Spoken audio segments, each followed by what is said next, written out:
हमारा main M जो है ना यहाँ पर इन दिनों, वो एक टारगेट है कि हम कुछ एकेडमिक लेवल क्वेश्चन करेंगे।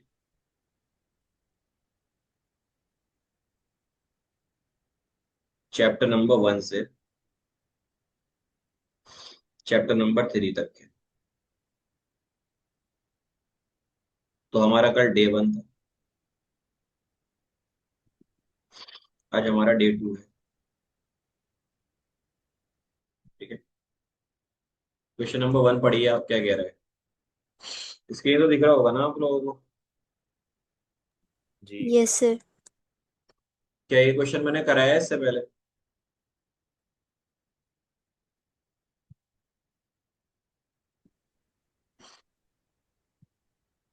फर्स्ट वाला। जी। हाँ। तो ये सेम क्वेश्चन है, इसके लिए आपको और मेहनत नहीं करनी। इक्विपोटेंशियल सरफेस वाला ही पेस्ट कर दीजिएगा यहाँ पर।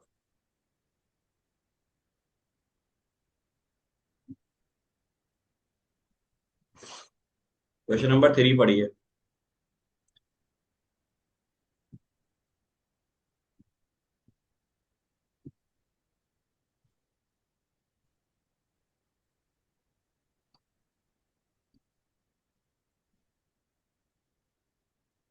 जी। क्या कह रहा है सवाल में? A conductor is given a charge Q and its potential become V.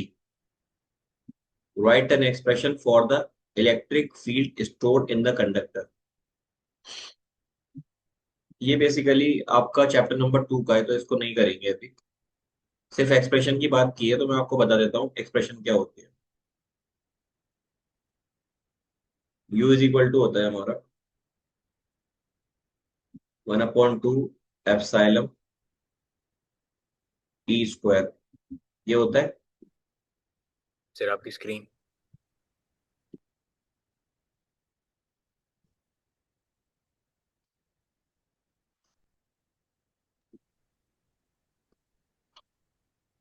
Potential energy. Conductor is given a charge Q, potential become V. Write an expression for electric potential energy. देखते हैं क्या कहना चाह रहा है। एक बात बताओ, एक नंबर में अगर सवाल पूछा है तो आप एक नंबर वाली अप्रोच लगा सकते हो। लाइक आपको पता है एनर्जी जो होती है वो वर्क डन के बराबर होती है।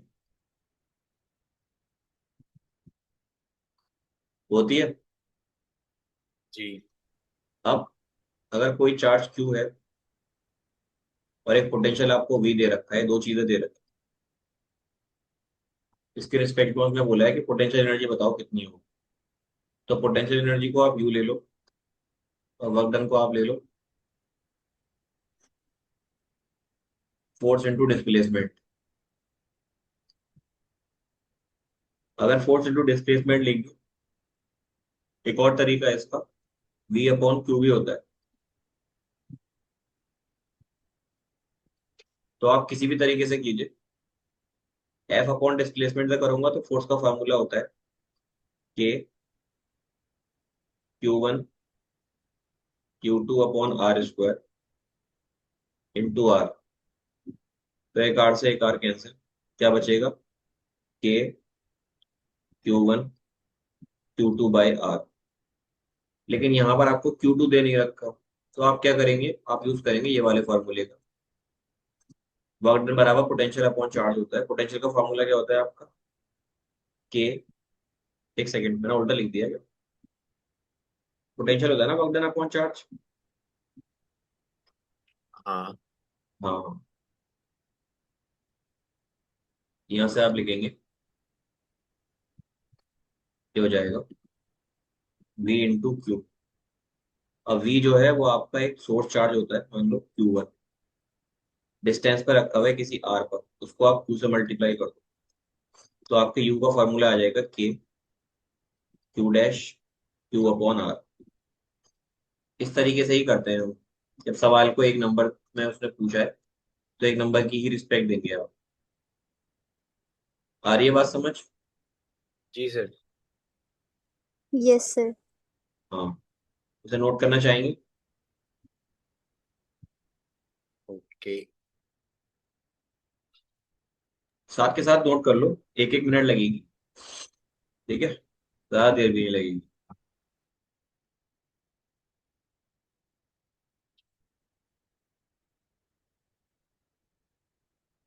ये क्वेश्चन नंबर कौन सा है?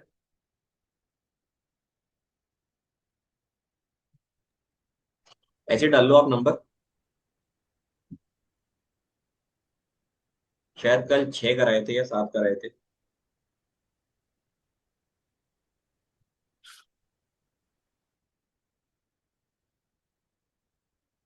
कल 6 कराए थे।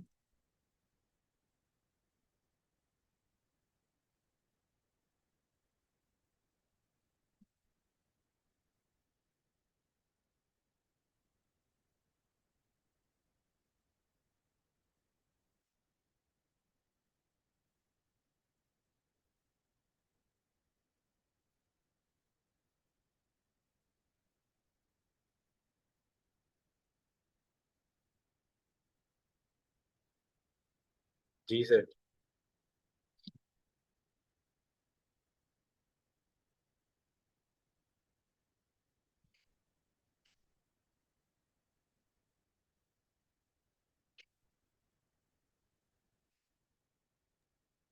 सर लिख लिया।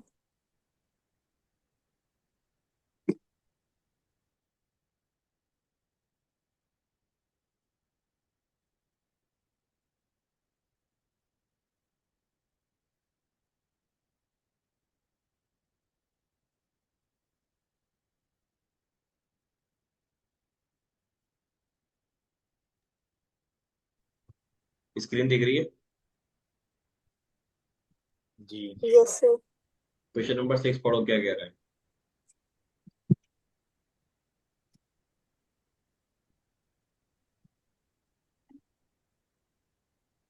ये कल कराए थे आप? बिल्कुल सेम क्वेश्चन कराया था मैंने कल आपको। जी। ठीक है, तो यहाँ पर उसने, कल मैंने एक्सीएल कराया था, आपने इक्वेटोरियल करके भेजा था। तो एक चीज आपको दिख रही है हर पेपर में ना, या तो एक्सीएल पूछता है या वो इक्वेटोरियल पूछता है। चलो, अब इतने तो फिर आप लोग हो गए होगे। आपके पास उम्मीद करता हूँ कि कुछ लिखा हुआ नहीं है, मान लूँ ना। तो मुझे बताओ, इलेक्ट्रिक फील्ड एक्सियल पोजीशन का फॉर्मूला क्या होगा? Two two K K P P upon R cube. और इलेक्ट्रिक फील्ड इक्वेटोरियल का क्या होगा?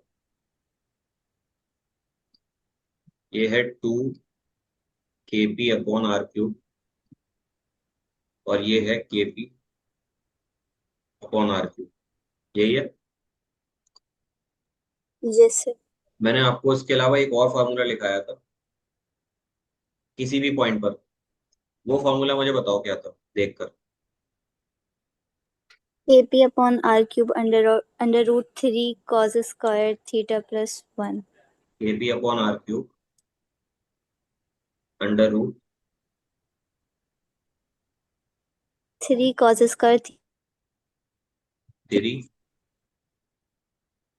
Cos square theta -1। यही है। यही है ना? फिर चेक कर रहे हैं अभी।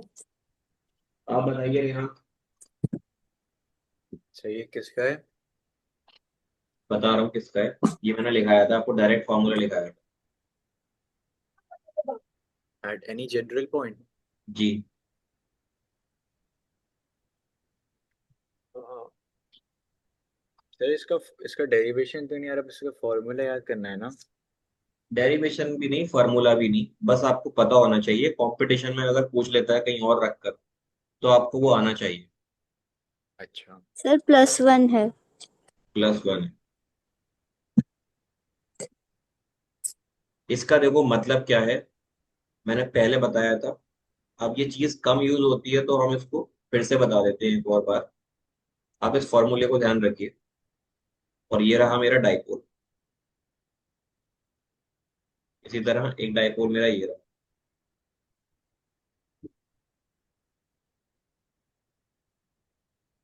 तो अगर ये डाइपोल है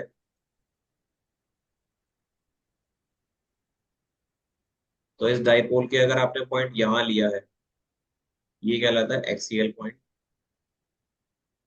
तो आपका थीटा कितना बनेगा यहाँ पर? 0 डिग्री। और अगर पॉइंट आप सेंटर के रिगार्डिंग ऊपर ले लो तो यहाँ पर आपका पॉइंट लाई करेगा, इसको बोलेंगे इक्वेटोरियल पोजीशन। यहाँ जो एंगल बनता है वो बनता है 90 डिग्री। एक बार चेक करके देखो अपने आप से, इस फॉर्मूले में थीटा की वैल्यू 0 डिग्री डालकर देखो, और देखो क्या जो वैल्यू इलेक्ट्रिक फील्ड की आ रही है वो ई एक्सियल के बराबर आ रही है या नहीं। तो जो यहाँ इलेक्ट्रिक फील्ड की वैल्यू आ रही है वो ई इक्वेटोरियल के बराबर आ रही है या नहीं। करो चेक। KP/r³ में थीटा की वैल्यू 0 डालनी है। जी, ये जो आपको दे रखा है, आपको जनरल फॉर्मूला दे रखा है। आप इसमें एक बार ये वैल्यू डालो 0 थीटा, एक बार थीटा की वैल्यू 90 डालो।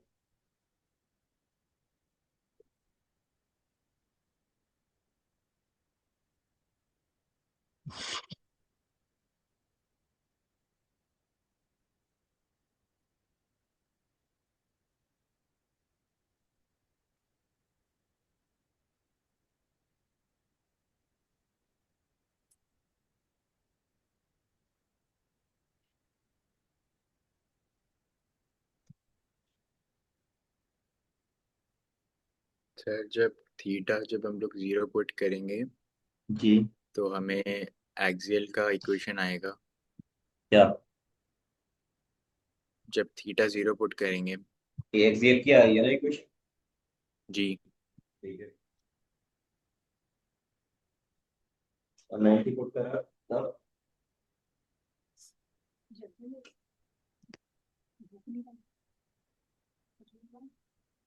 आपने किया मंतशा?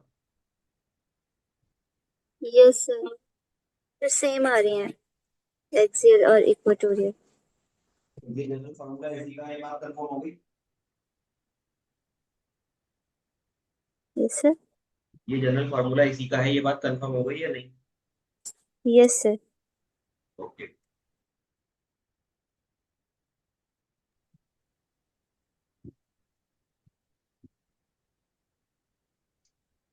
अब इस क्वेश्चन पर आइए, क्वेश्चन नंबर 9 पर। एक बार क्वेश्चन अच्छे से रीड कर लो, क्योंकि अभी तक जो सवाल किए हैं ये थोड़ा सा है उसी जैसा लेकिन थोड़ा डिफरेंट है। तो क्वेश्चन नंबर 9 रीड कर लो ठीक से।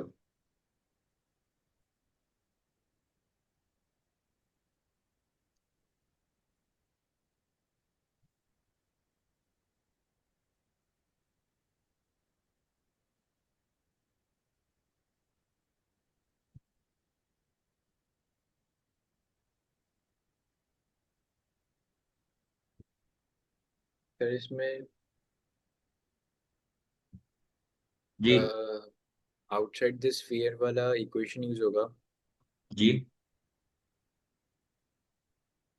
तो पॉजिटिव के लिए। इक्वेशन यूज नहीं होगा कहीं पर भी। उसने बोला ड्राइव एन एक्सप्रेशन।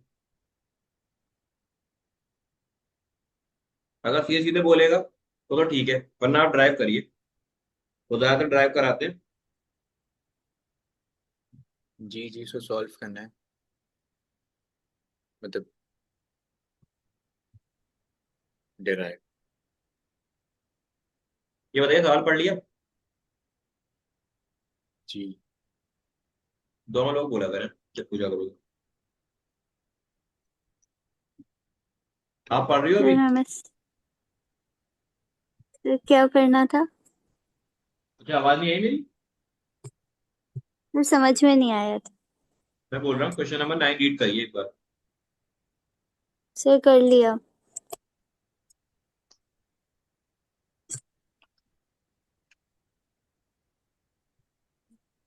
देखो, using Gauss law, drive an expression for the electric field intensity at any point outside a uniform charged spherical shell of radius r and charge density sigma, and draw the field line when the charge density of the shell is positive and negative. तो पहले मैं ना आपका नीचे वाला हिस्सा कर लेता हूँ जो इजी है। इजी तो ऊपर वाला भी है। वो बोल रहा है कि आपके पास ना एक स्पेयर है। क्वेश्चन नंबर 8, क्या है आपके पास? एक स्पेयर, मान लो ये स्पेयर है और इस पर पॉजिटिव सिग्मा है। एक और स्पेयर है, इस पर नेगेटिव सिग्मा है। मतलब क्या है इनका? पॉजिटिव सिग्मा, सिग्मा होता क्या है पहले मुझे ये बताओ। Sir, surface charge density. कितना चार्ज, कितने Charge एरिया, upon area. यही होता है रेहान। जी। अगर इसकी वैल्यू पॉजिटिव आ रही है इसका मतलब इस पर चार्ज पॉजिटिव होगा, और अगर इसकी वैल्यू नेगेटिव आ रही है इसका मतलब चार्ज नेगेटिव होगा। क्योंकि एरिया तो आपका पॉजिटिव नेगेटिव नहीं हो सकता ना, एरिया तो आपका फिक्स पॉजिटिव ही रहता है। तो सिग्मा की वैल्यू पॉजिटिव होना और नेगेटिव होना किस पर डिपेंड करेगा? आपकी क्यू पर करेगा ना? Yes, sir. नहीं करेगा?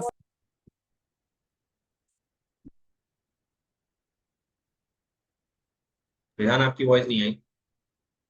जी। करेगा नहीं करेगा पॉजिटिव नेगेटिव होना? करेगा। तो एक बात बताओ, अगर ये पॉजिटिव चार्ज स्पेयर है तो इलेक्ट्रिक फील्ड लाइन इसके अंदर जाएंगी या बाहर आएंगी? बाहर, टुवर्ड्स बाहर। नेगेटिव। नहीं नहीं नहीं, नेगेटिव नहीं, एक एक बनाना है अलग अलग। Sir, ये आपका पहला। जी बताइए मंतशा क्या कह रही हैं? sir, outside. जी आउटसाइड।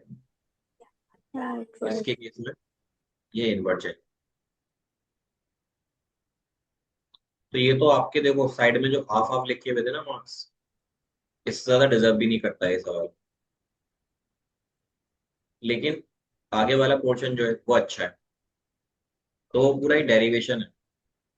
एक और बार मैं बोलूंगा कि आप इस सवाल को पढ़ लो, यहाँ से छोड़ दो, इससे पहले पहले का पढ़ लो क्या कह रहा है वो।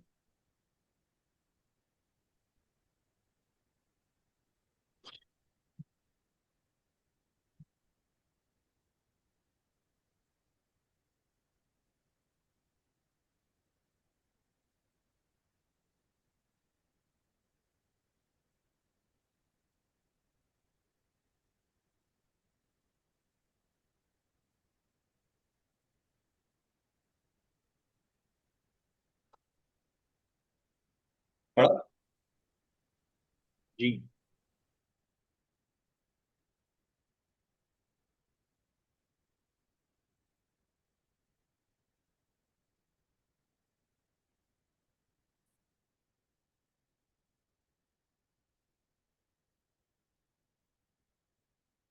देखो हमारे पास है ना एक स्पेयर। अभी के लिए बोला नहीं है स्पेयर में कि सिग्मा पॉजिटिव है या नेगेटिव, सिग्मा मानो। और इसकी सिग्मा यहाँ मत मानो, सिग्मा मानो बाहर। तो सरफेस चार्ज डेंसिटी है सिग्मा। ये है सेंटर, सेंटर से यहाँ तक की दूरी है आर। आपको जो इलेक्ट्रिक फील्ड कैलकुलेट करनी है ना वो उसके बाहर वाले हिस्से पे करनी है, आउट वाले हिस्से पे। मान लो इस पॉइंट पर आपको इलेक्ट्रिक फील्ड निकालनी है, ये है पॉइंट पी। तो जाहिर सी बात है या तो इलेक्ट्रिक फील्ड जाएगी या आएगी। सिग्मा, अगर सिग्मा दे रखा है तो इसको आप पॉजिटिव मान लेना। और ये पी जो है, इस पी को लेकर आप जब गॉस लॉ पढ़ेंगे या गॉस लॉ अप्लाई करेंगे तो आपको गॉस लॉ सिर्फ और सिर्फ एक गॉसियन सरफेस पर लगाना आता है। और गॉस ने बोला भी ये था कि गॉस लॉ जो अप्लीकेबल होगा वो गॉसियन सरफेस पर होगा। तो ये जो मैंने बनाई है ये क्या है? ये एक आपकी गॉसियन गॉसियन सरफेस है। सरफेस है। अब जिस पॉइंट पर आपको निकालना है ना वो पॉइंट से सेंटर तक की दूरी को आपको लेना है आर। ठीक है।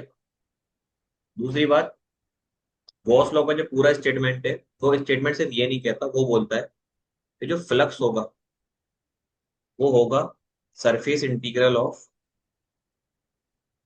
E vector dot D S vector, और वो बराबर होगा जितना चार्ज उसके अंदर है अपॉन एप्सिलॉन नॉट।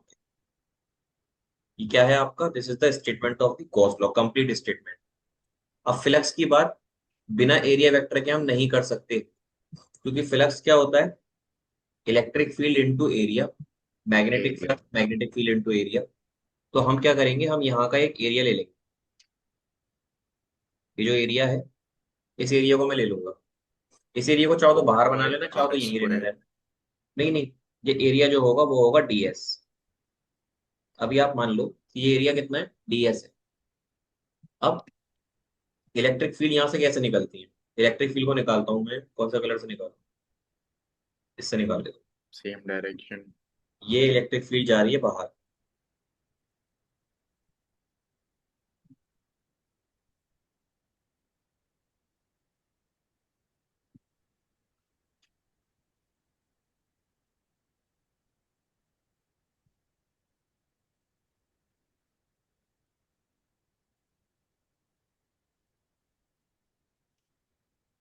तो यहाँ पर भी इलेक्ट्रिक फील्ड बाहर आएगी, और ये हमारी इलेक्ट्रिक फील्ड की हो जाएगी।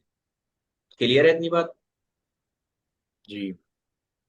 अब देखो, जब इलेक्ट्रिक फील्ड ये आ गई, तो उसका क्या मतलब है? आप ना यहाँ पे लिख लीजिएगा, पूरी पूरी बात है कि कंसीडर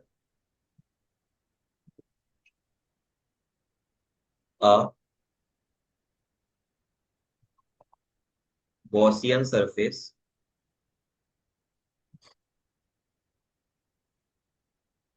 अराउंड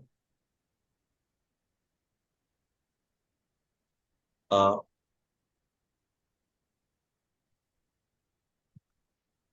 स्फेरिकल ऑब्जेक्ट या conductor whose radius is capital R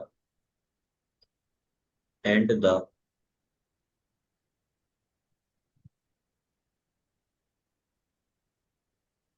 point P is at small r, where we need to find the flux। जिस पॉइंट पर हमें इस फ्लक्स को पता करना है वो पॉइंट कहाँ पर है? P पर।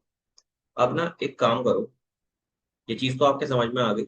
मैं वहां से जो छोटा सा मैंने एक ऐसे करके सर्किल लिया था वो उठा लेता हूँ। इस पर जो मेरी इलेक्ट्रिक फील्ड होगी वो ऊपर की तरफ होगी। ये मेरी इलेक्ट्रिक फील्ड की डायरेक्शन है। और सेम इसी के बगल में या इसी के साथ साथ ही मेरा डीएस वेक्टर भी आएगा। तो आप अगर यहाँ पर गॉस लॉ लगाते हैं, तो गॉस लॉ कहता है flux is equal to close surface integral of E dot D S vector is equals to Q inside upon epsilon. ठीक है। तो यहां से क्या होगा?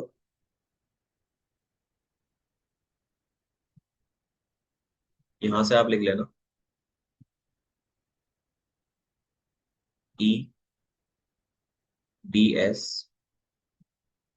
कॉस 0 डिग्री, क्योंकि दोनों के दोनों एक ही साइड है, तो थीटा कितना हो जाएगा यहाँ पर? 0 डिग्री। एक एक क्लियर क्लियर पॉइंट लिखोगे तो पूरे नंबर मिलेंगे आपको, नंबर कटेगा नहीं। और सीबीएसई में तो नंबर आपको पता है कैसे मिलते हैं? स्टेप मार्किंग के नंबर मिलते हैं। ये आ गया। यहां से इलेक्ट्रिक फील्ड कॉमन ले लो, ये आपका सरफेस इंटीग्रल है। आप इसको यहाँ रखो, ये आ जाएगा क्यू अपॉन एप्सिलॉन। अब इस सरफेस को अगर मैं देखूं, तो ये जो मेरी सरफेस है ना, वो एक स्पेयर बना रही है, और स्पेयर के सारे एरिया को अगर आप निकालोगे तो फॉर्मूला क्या आएगा? वो आएगा इलेक्ट्रिक फील्ड इनटू, पूरा एरिया आता है 4 pi small r square which is equals to q by epsilon naught. अगर इलेक्ट्रिक फील्ड निकालनी है सिर्फ तो वो हो जाएगा q upon 4 pi epsilon naught into 1/r²। This is E is equal to q upon 4 pi r² into one by epsilon naught. एक बात बताइए दोनों लोग, ये जो 4 पाई r² है ये क्या है? ये हाँ, इनसाइड आउटसाइड द स्फीयर का एरिया ऑफ स्फीयर। ये है area of Gaussian Gaussian. Sphere. जी। आई बात समझ में? जी। तो यहाँ पर ये क्या है पूरा, electric field is equals to हो जाएगी क्यू अपॉन ए, और ये हो जाएगा 1/सिग्मा, सॉरी एप्सिलॉन। तो यहाँ से जो आपकी इलेक्ट्रिक फील्ड का फॉर्मूला आएगा वो आएगा सिग्मा अपॉन एप्सिलॉन। ठीक है, ये फॉर्मूला। यस अब सर। यहाँ पर मैं एक दो कंक्लूजन और लिखाऊंगा आपको, जो आप अगर लिख देंगे तो आपको उसका एडवांटेज मिलेगा। यहाँ तक सवाल भी पूरा हो गया क्योंकि उसने आउटसाइड ही पूछा था, आउटसाइड के लिए आपने वो आर लिया है। अब यहाँ से अगर आपको उसको और ज्यादा क्लियर करना है ना, जो सवाल और क्या पूछ सकता है, एक मिनट हो जाए चार्जिंग पे लगा।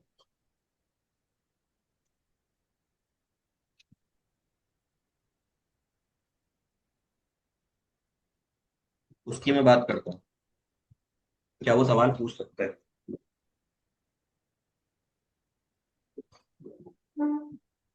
जो आपका स्मॉल आर है ना, स्मॉल आर एक वेरिएबल है।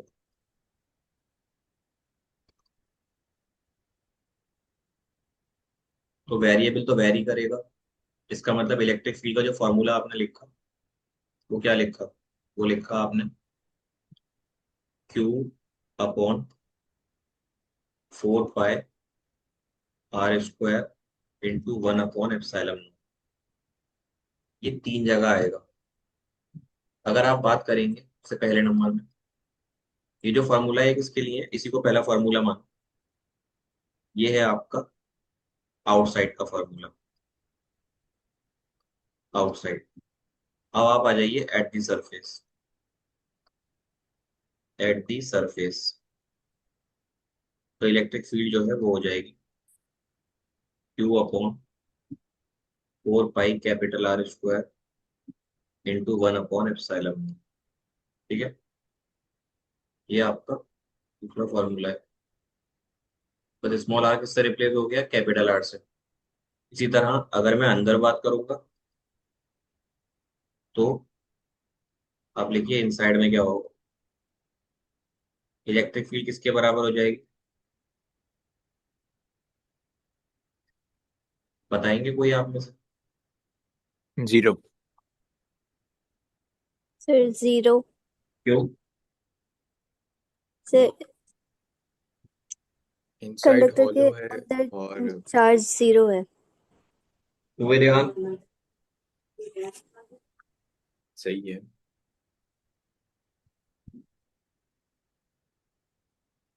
रेहान जी। क्या कह रहे हैं आप? इनसाइड द स्फीयर हॉलो होता है और उसमें कोई चार्ज नहीं है। हम्म, तो इनसाइड में उसमें क्यू इनसाइड जीरो होता है, जी। तो यहाँ पर इलेक्ट्रिक फील्ड जीरो आ जाएगी। अब देखो, सीबीएसई वाले यहाँ तक सवाल पूछते हैं लेकिन उन्हें चैन नहीं पड़ता,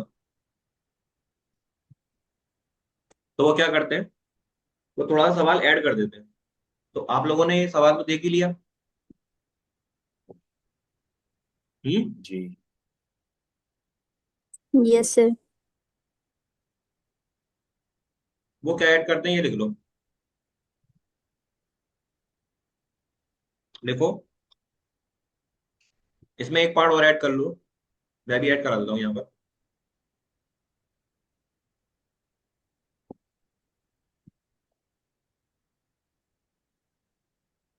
A uniform charge conducting sphere. A uniform charge conducting sphere. मैं डायरेक्ट आपको चीजें लिखा देता हूँ। स्पेयर का डायमीटर दे रखा है आप 2.5 मीटर। सरफेस डेंसिटी यानी कि सिग्मा वो दे रखा है आपको 100 micro coulomb per metre square. देखो ये जो माइक्रो दे रखा है ना, ये बहुत ज्यादा सिग्निफिकेंट चीज होती है। माइक्रो का मतलब क्या होता है बताएगा कोई? 10⁻⁶. आप सो रहे हो रेहान? नहीं। -6. तो यहाँ पर सिग्मा की वैल्यू कितनी हो जाएगी? 100 into 10⁻⁻6 coulomb per metre square, जिसको मैं लिख लूंगा 10⁻⁻4 कूलम पर मीटर स्क्वायर। और एक चीज और दी है इसमें, बोला है calculate charge on the sphere. पहले केस में तो उसने बोला है कि आपको चार्ज बताना है स्पेयर पे कितना होगा, और दूसरे केस में उसने बोला है total flux passing through the sphere यानी कि फ्लक्स। तो देखो आपको पता है बहुत सिंपल सी चीज है, क्यू इनसाइड निकालना है या क्यू निकालना है सरफेस पर, उसका फॉर्मूला होता है sigma is equal to q upon A. तो क्यू आपको नहीं पता, एरिया कितना होता है? एरिया होता है 4 पाई r स्क्वायर। इसको मैं लिखूंगा तो ये हो जाएगा क्यू इनसाइड अपॉन आर की जगह डी डालो, डी कितना होता है? d/2। ये हो जाएगा 4 पाई जी। d² बाई 4, 4 से 4 कैंसिल। अल्टीमेटली जो आपका क्यू इनसाइड का फॉर्मूला आएगा वो आएगा सिग्मा इंटू पाई d²। आपके पास सिग्मा की वैल्यू है 10⁻⁻4, पाई की वैल्यू है और डी की वैल्यू डाल दो यहाँ पर, यानी 2.5 का स्क्वायर। आंसर आ जाएगा यहाँ से। और ये कैसे निकालोगे? फाइ फाइ निकालने का तरीका होता है सिग्मा अपॉन एप्सिलॉन नॉट। ठीक है, ऐसे नहीं निकलेगा तो सिंपली रखना Q upon 4 pi r square epsilon not. Epsilon not की वैल्यू आपको पता है 8.85 इंटू 10⁻12। ठीक है, अगली क्लास ज्वाइन करना, इसका आंसर निकाल के मुझे बताओ क्या क्या आएगा दोनों लोग। मैं उसकी लिंक भेज रहा हूँ, ठीक है, दूसरी क्लास। ये मीटिंग ओवर होने वाली है, इतना तो कर लोगे सॉल्व, स्क्रीनशॉट